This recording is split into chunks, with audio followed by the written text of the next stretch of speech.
Welcome to Herbally Yours, an adventure into the world of natural medicine. Here is your host, Dr. Ellen Kamai, the natural nurse who will help you take the leap to ultimate wellness. Greetings, and thank you so much for joining me, Ellen Kamai, the natural nurse, for another edition of Herbally Yours, right here on the voice of Nassau Community College, 90.3 WHPC. Herbally Yours brings you the latest information about the many facets in the world of natural living. Today, I am so happy to bring on board as our guest, Dr. Terry Zachary. Dr. Zachary was a professional golfer for years, as well as being trained as a chiropractor, and in particular, a sports-centered chiropractor. He is from Langley, British Columbia, Canada, which is outside of beautiful Vancouver. I was there in the old days when we used to be able to travel back and forth. There's a lot of conferences up in Vancouver. And he is also the development of an invention that we'll be talking about of his called the Hand Master Plus, which is an exercise system. He is also the author of the book, Great Hands, Great Life. So thank you so much for joining us today, Dr. Zachary. Ellen, it's a pleasure to join you. I love your program, love what you're doing. So I'm very happy to speak to you. Thank you. Let's go back in time to little boy Terry. I'm just thinking of that because I just got a picture of all my grandchildren getting on the school bus for the first time. So let's go back to when that was Dr. Terry. What made you move towards becoming a chiropractor? Well, it was interesting. My background has a lot to do with I was a sports junkie. Of course, I'm Canadian, so I grew up and I wanted to be a hockey player, as most of us boys in Canada did. So I was always interested in how do you get better at being a hockey player and just going out and having fun and enjoying it. And then as I grew up a little bit, I got interested in other sports, specifically, I would say golf. And as you get into those sports, there's a level where you want to improve. And part of the basis of improving is really understanding what you're doing. And so the study, that's when the study starts. And I would say, especially in golf, you get into the details and you have to learn all about the grip and the stance and how you make your backswing, how you keep your balance and how you make your move through the ball. It becomes not only a physical endeavor, but it also becomes an intellectual endeavor to some extent where you have to learn the details. And I just started to really be interested in the details of how the body moves and what it takes to perform well. And that just led me naturally into wanting to learn about the body more and really focus on that. So that led me into chiropractic. And I was interested in health as well. My mom was a public health nurse.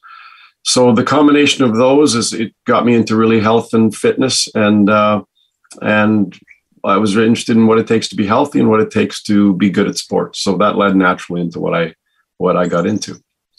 And chiropractic very much deals with physical aspects in the body, although also we can do things like digestion through chiropractics and other internal organs as well.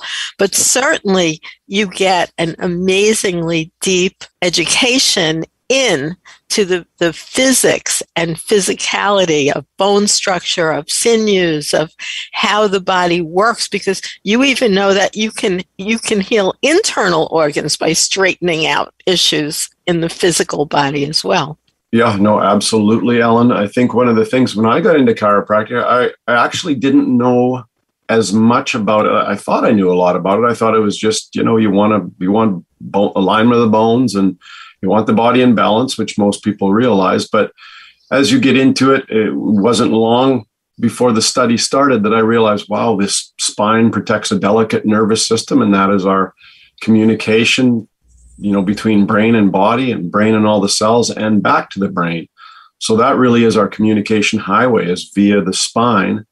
And once that spine is in balance, all of a sudden the body starts doing its own thing on the highest level possible. And I think that's one of the big things that turned me on about chiropractic itself, was that we talked a lot about the innate ability of the body to be healthy given the right circumstances. And basically the philosophy is that the body doesn't need any help. It just needs no interruption. And so if we follow the principles, and I know I've listened to your show about proper nutrition, making sure that we do have the proper vitamins and minerals, and we're supplying the body. And that's one of the things is we work with the body.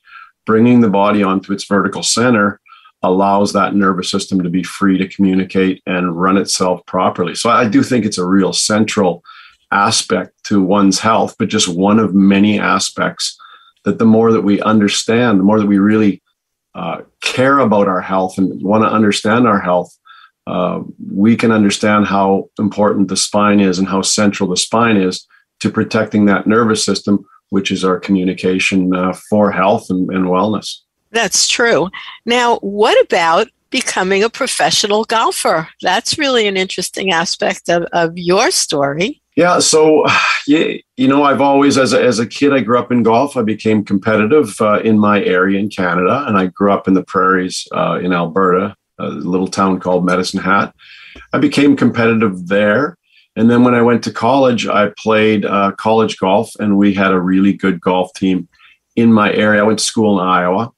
So I was doing very well. I won lots of tournaments in college. I had a nice little college career. I lost in a playoff for the major amateur tournament in my area in the Quad Cities, called the Quad City Amateur. And I just felt like, that was something I was interested in doing. But I was interested in working with golfers, but also interested in my own game. So there was a little bit of crossover there. And I was able to get a little perspective always from the practitioner side. I was interested in golf at that level. And so I took care of a lot of, initially in my practice, I took care of a lot of professional golfers. So I was interested in the clinical side of professional golf. But then as I stayed competitive, in the lower mainland of Vancouver is really a golf hotbed for Canada because of the weather. And I was very competitive in that area. So at one point I said, I think I have what it takes to work hard enough and learn hard enough to take that to the next level and play professionally. And that's what I did. I took some years off practice and traveled and played professional golf, and it was fantastic.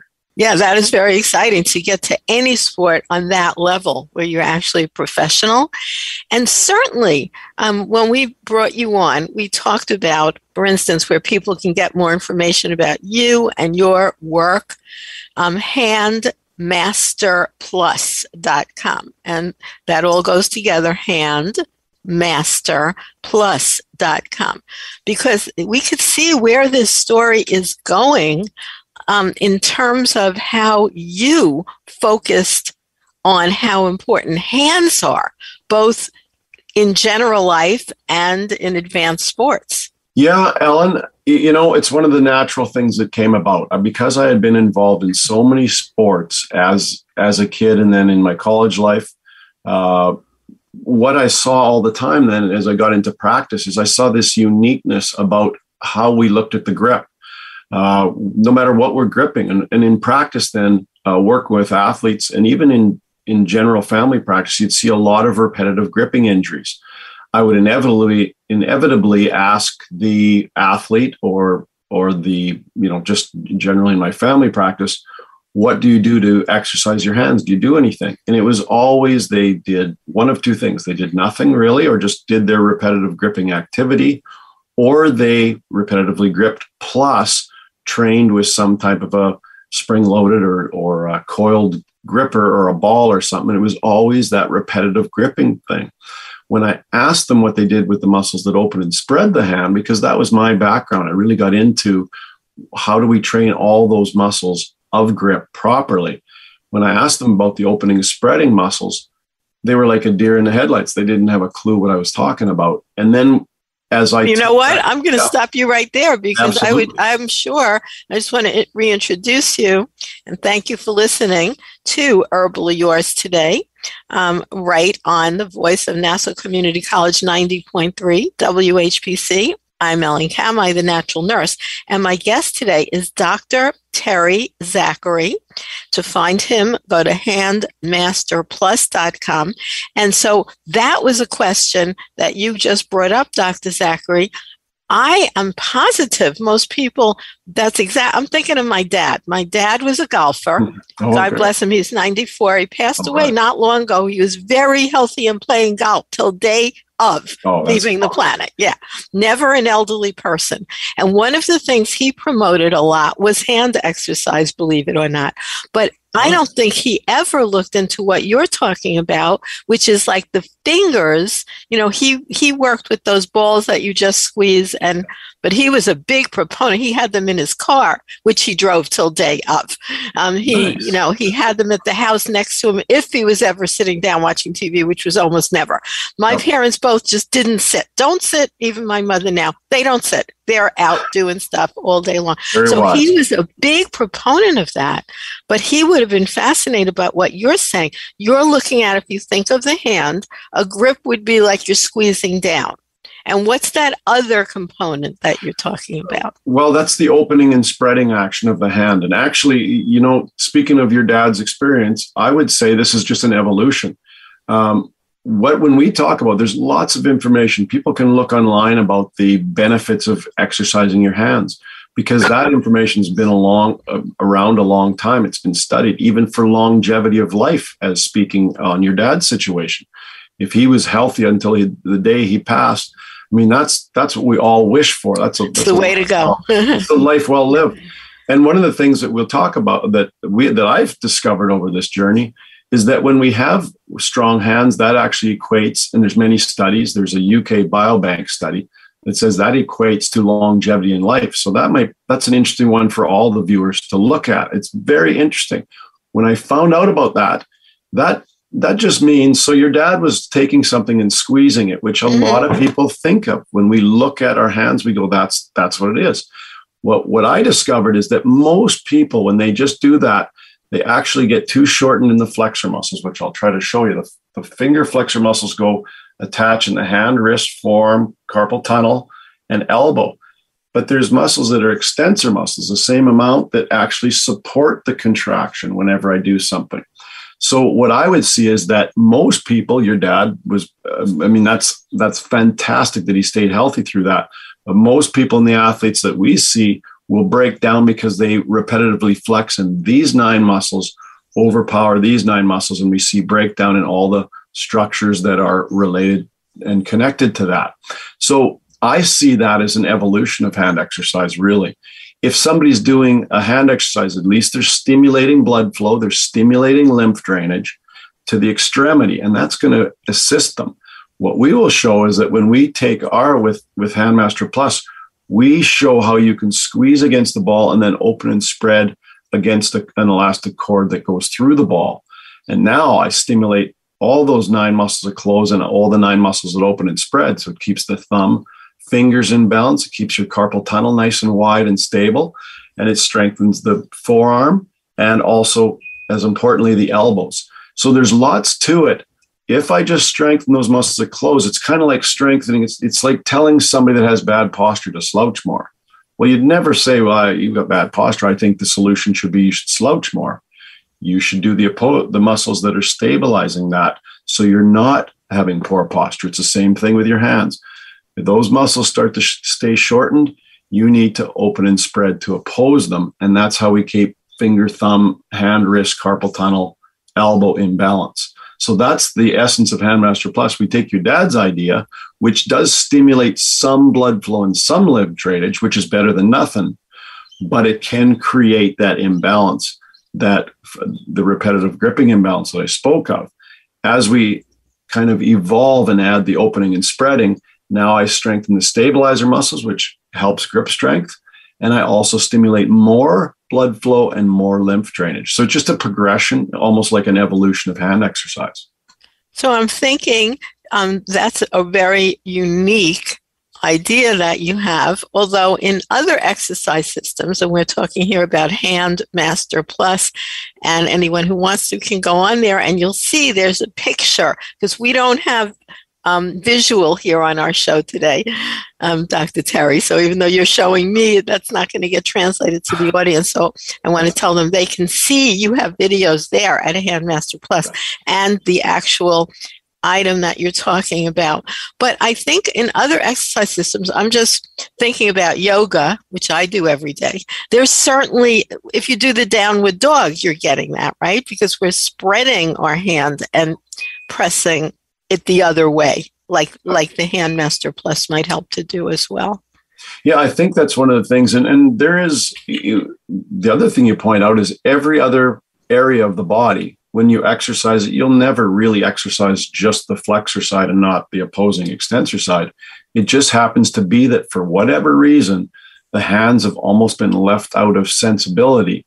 And we're starting to see that actually the peripheral area, which is your hands, your peripheral parts of your body, if you can stimulate those through full natural ranges of motion, and you'll stimulate maximum blood flow to the periphery, and then that maximum venous drainage back, which stimulates lymph drainage. And that's really our circulatory system, and it's like our sewer system. We want to keep the extremities moving. What I would say about, there's other things where we do naturally, like you're saying, even in downward dog, where we passively stretch those flexor muscles by opening our hand. But we want you to actively train the opening and spreading muscles of the hand just to stimulate more blood flow. So there's a little bit of a difference between spreading the hand, which is a good thing, because that's going to spread out, that's going to stretch those shortened finger flexors.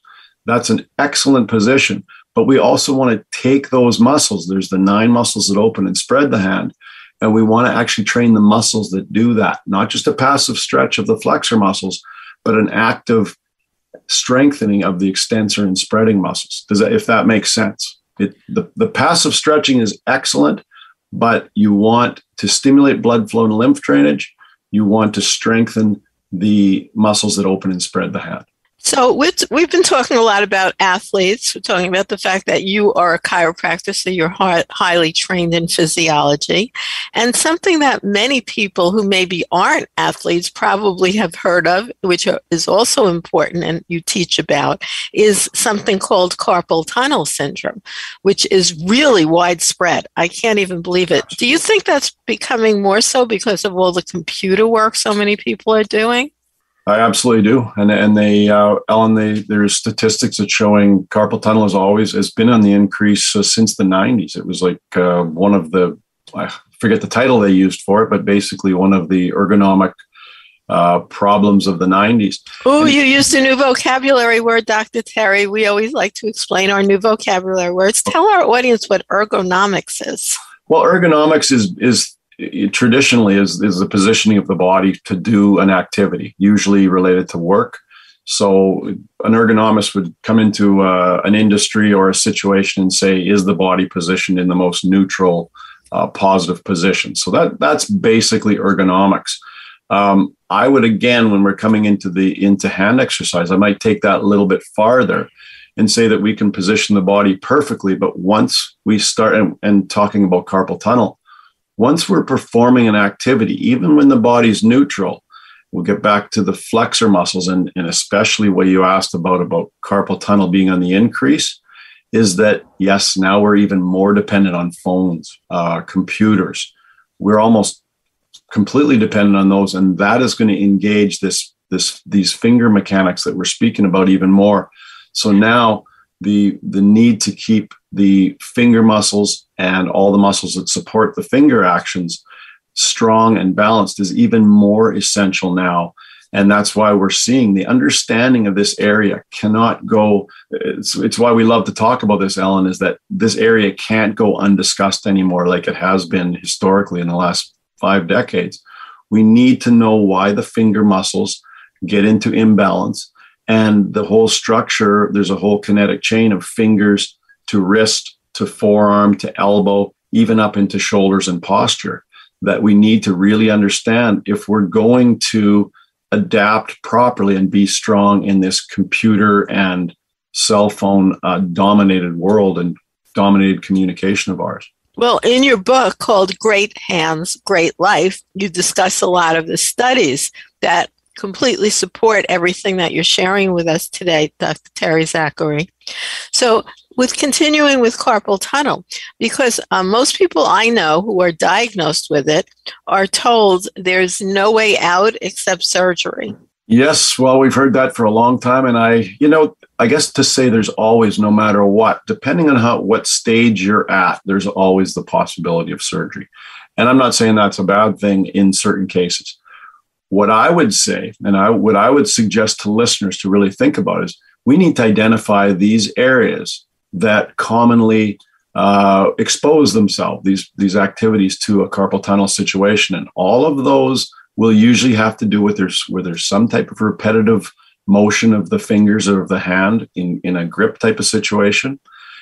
When we identify that, we have to educate ourselves. We have to start to understand our body and say, wow, I'm possibly exposed to a breakdown of my carpal tunnel, and let's understand what that is. And then let's do something to make sure we oppose that. And the reason I say that is that I believe that it's possible to have your carpal tunnel thrive. And then the exercise with our product that we developed is a simple one where I used to have about 4 or 5 exercises for somebody to train their finger muscles and widen their carpal tunnel. That people wouldn't remember them. They'd be confused, and they were very inconvenient exercises, to be honest with you, with a bunch of different items. Now we can put a Handmaster Plus.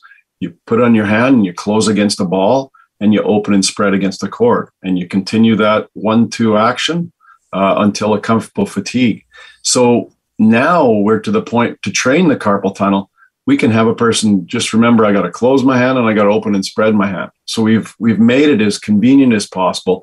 And in doing so in one continuous action, Ellen, we've also made it where the hand can go through its full natural range of motion, both in closing and opening and spreading, which I could never do that when I was using elastic bands and coiled units and balls. Whenever I opened the hand, the elastic band would fall off. So not only were they multiple exercises that were harder to remember and harder for the practitioner even to use with a patient, but with Handmaster Plus, we've actually made it to where now there's no lull in the exercise. I close through a full range of motion. I open and spread through a full range of motion. I stimulate all the 9 muscles that close the hand and the 9 muscles that open the hand. So we get strength and balance and blood flow without having to memorize 4 or 5 different exercises. If I can't remember to close and open my hand, there's probably bigger problems than a carpal tunnel imbalance. This is true. But it's one of the things I joke about it all the time, but we need to be able in this day and age, there's, health, we're all busy. We need convenient exercises. Handmaster Plus really makes it convenient, but is also the most full range of motion resistance that we've ever seen. So it's an easy product to use to prepare your hands, not only to prevent a carpal tunnel, but stay performing high in whatever your activity is, because it takes care of all of the muscles, not just the muscles that close the hand. What studies are available that are looking at carpal tunnel and its relationship to overall health and wellness? And I know you talk about that in your book, which is called Great Hands, Great Life. Obviously, you really like focusing on your hands as a doctor. Yeah, we definitely think the hands they're very important to our health. They're underrated. I think when people look at it, and we can go online nowadays and look at places like PubMed, and you can search the carpal tunnel studies, but most of the studies will look at what the size or shape or pressure within the carpal tunnel are. And they'll look a lot at the carpal tunnel ligament. And they'll see that when it shortens and thickens and the shape and the size of that carpal tunnel reduces, that's when you're going to see carpal tunnel syndrome. So again, we talk about looking at things, looking at the exercises, the natural motion of the hand will open and spread that carpal tunnel and the structures of the carpal tunnel, and to keep that carpal tunnel ligament nice and healthy and elongated, and allowing it and preventing it from shortening and thickening. So there's a lot of information that kind of hints us off to what the carpal tunnel looks like when it breaks down, but there's not a lot of talk of how do we keep it from doing that. And that's what we'll bring to the table. And again, we bring it to the table in a way that is accurate, but also easy for the user and easy for the practitioner. So everything that somebody will look at in the studies with the size and shape, and also with the pressure in the tunnel, because that's the other thing, Ellen, to point out when people are kind of thinking about the hands and how the hands relate to health, is that one of the big things is the blood flow. So if I take my hand through its full natural range of motion, now I'm going to stimulate blood flow through the tunnel and lymph drainage, venous drainage, and fluid flow back away from the tunnel. And so that buildup of pressure is something that we can reduce by exercising properly and making sure that our circulation to the extremity and away from the extremity is efficient. There's many things. There's one of the key situations where you see carpal tunnel is where there's poor blood flow, like pregnancy. They'll talk about diabetes, even any kind of kidney problems where the blood flow to the extremities is not great. That will lead to more carpal tunnel. So we can strengthen and balance the tunnel, keep it nice and wide, but also stimulate fluid flow, efficient fluid flow to the extremity and back. Yeah, because I think it sneaks up on people. I know Absolutely. My husband was a taxi cab driver for 45 years. Yep. And he's in excellent shape, always a big proponent of healthy eating and exercise, but he did develop it. And that's probably what it was. I mean, he was driving 8 hours a day for 40 years. So, Ellen, so just not to interrupt you, but truck drivers, cab drivers, very consistently, you'll see the muscles having to grab, and those flexor muscles of the fingers are always contracted.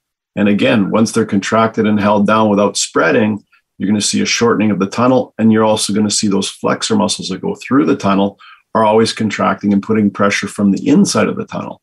So that is a pretty common thing. Truck drivers, cab drivers, bicycle riders. You'll see it in classic situations like dental hygienists is one of the big situations where there's a lot of gripping. It's palm down gripping. But yeah, you see it anywhere where there's repetitive gripping or grasping, you're going to see carpal tunnel showing, kind of showing its head. Well, thank you so much for being our guest today, Dr. Terry Zachary, and people can certainly find out more by going to handmasterplus.com, where you have wonderful pictures and explanations and little videos, and such an easy thing that people can integrate into their life, and hopefully before they get problems. It's always better to have kind of a preventive stance. So thank you so much for being our guest. Well, Ellen, thank you very much for having me, and thanks for kind of enlightening people about what they can do for their own health. I think that's really, really important for everybody to understand what they can do daily. And thank you, listeners, for tuning into Herbally Yours, produced in the studios of 90.3 WHPC, Nassau Community College, Garden City, New York. For further information, email us at whpc@ncc.edu. This is your host, Ellen Kamai at naturalnurse.com, inviting you to join us next week for another edition of Herbally Yours. Until then, stay healthy.